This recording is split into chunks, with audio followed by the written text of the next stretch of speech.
RealAgriculture.com's coverage of Canada's Farm Progress Show in Regina, Saskatchewan is brought to you by Morris.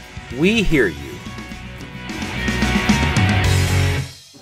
So how do you balance that pendulum of first to market or appearing to be like an innovator leader and making sure that product works? Is it really about the product working? That's really what the brand... I think at the end of the day, I mean, there's such a negative that happens if you put something out too soon and you have issues. We've all been there. I don't know a manufacturer on the ground here that hasn't been there where we've, maybe we think we've done enough testing and you never really know till you get a good cross-section out there. Didn't see that coming. If we sold 50 systems, you've got to remember that's 50 different operators and everybody operates differently. You've got different soil types, you've got different requirements, different expectations, and that's a real challenge for us. And we've all been there where we thought, yeah, I think we're ready, and then we get out there and go, oh boy, I didn't see this coming, and that's unfortunate. So, boy, it's a trade-off. I think certainly as a manufacturer, we like to show our innovations here at the show. They may not be commercially offered yet, but it allows us to expose this product to our customers, get some feedback from the customers, and we get the likes and dislikes, which helps us in our development process also. But at least they know that we're working on some leading edge technology and we're not falling behind. I can't sell it to you, Sean, but we're working on it and we should have it down the road. I guess is how we will. And kind of further to that, we were talking about, certainly here at this show, it's always sort of the biggest and the newest and the shiniest. And how big is too big? Where's the tipping point when we're talking seeders and carts and putting it all together? I mean, are we there? Are we at the max? We're asking our customers that question pretty regularly, and just I'll get a little off track and I'll get back to it if you don't mind. But one of the big challenges for us as a seeding company is that a lot of our testing just happened in the last 2 months. So for us to then turn around and have a product ready for the show is really difficult because generally your prototype isn't 100% ready to go. And so you're going to tweak some things after, and so to have that turnaround and have it for the show really is difficult for us as seeding manufacturers.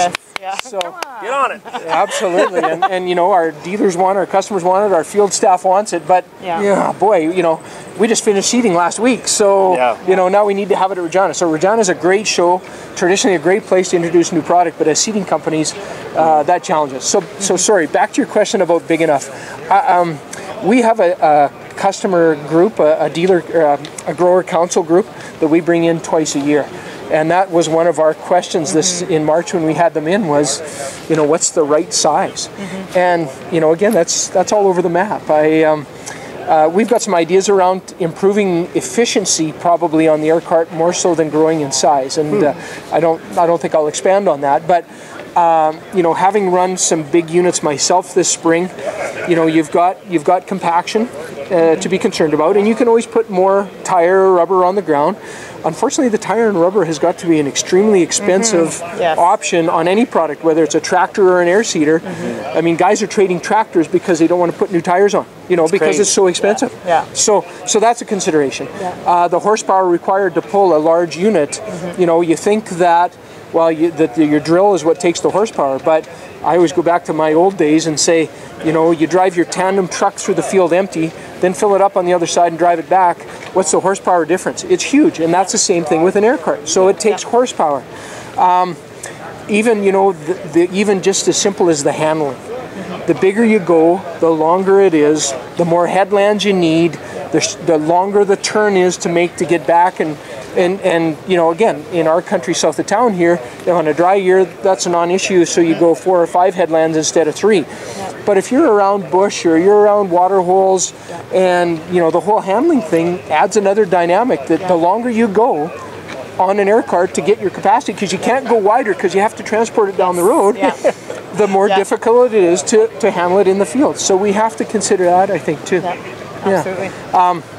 Certainly, we've gone the way of going bigger with the drill. We're up to 86 feet, which covers a lot of ground. Binoculars from the tractor. And I mean, when you make a pass down the field on a mile, you're doing 10 acres. And if you're doing 4.5 miles an hour, you're doing 45 acres an hour, as long as you're running.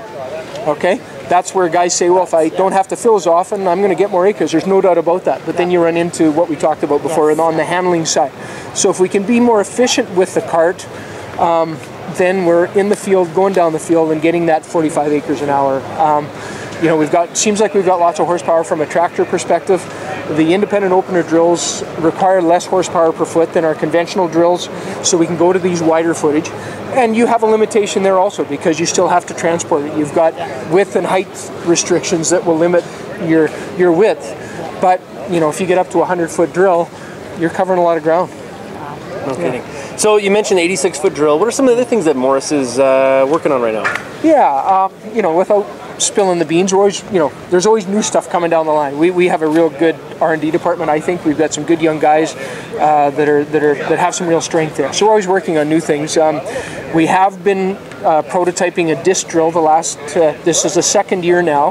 Last year we had a 40-foot unit here. This year we have a 60-foot unit here.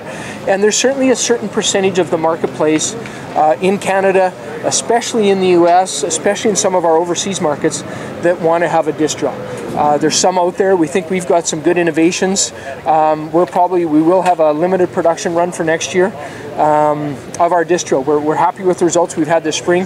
That gets back to my comment that, you know, we just pulled it out of the field last week, and here it is at the show. Mm-hmm. You know, and so we're not ready to commercially operate or offer it in a full production run, but we'll do it on a limited production run to get it out to a collection of people, so that we know that if we have any issues, we want to be able to build a size or a production run that we feel we can manage if we find out, we didn't see that in our previous testing. So with you selling some equipment also in Australia, does that contra season must really help your R&D department? Oh, it does. I mean, they have some extremely difficult conditions in Australia. In a lot of cases, their topsoil might be 3 inches deep. Like, it's amazing over there, and just a lot of rock and so on, abrasive soil. It is real good testing for us. We had a drill in Australia, like a disc drill in Australia. Had some good feedback on that. That was on the east side of Australia. We had a disc drill in Kazakhstan as well. Again, not that the conditions are that tough, but the operators are tougher. I mean, you've got a language barrier. You know, the operators they have out in the countryside in Kazakhstan are much less learned than we have here in Western Canada. So that presents a dynamic that we don't necessarily get here. So that gives us some good feedback. And then we had 2 disc drills in Western Canada that we prototyped as well. So all of the above gives us some good feedback. But we still think we need to have another season of a pre-production run to we're at a comfort level we can say, okay, Mr. Haney, if you want one, we'll get you one. Well, if they're ever looking for somewhere to go to Australia, I don't volunteer. Right. Don, thanks a lot for joining us today. It's been an awesome discussion about seeding technologies and the stuff that Morris is working on, and very much appreciate your cooperation and partnership with RealAgriculture. So thanks a lot. Enjoy it. Thanks, guys. Thanks. Yeah, you bet. Thanks, Lizzie. Thanks, yeah.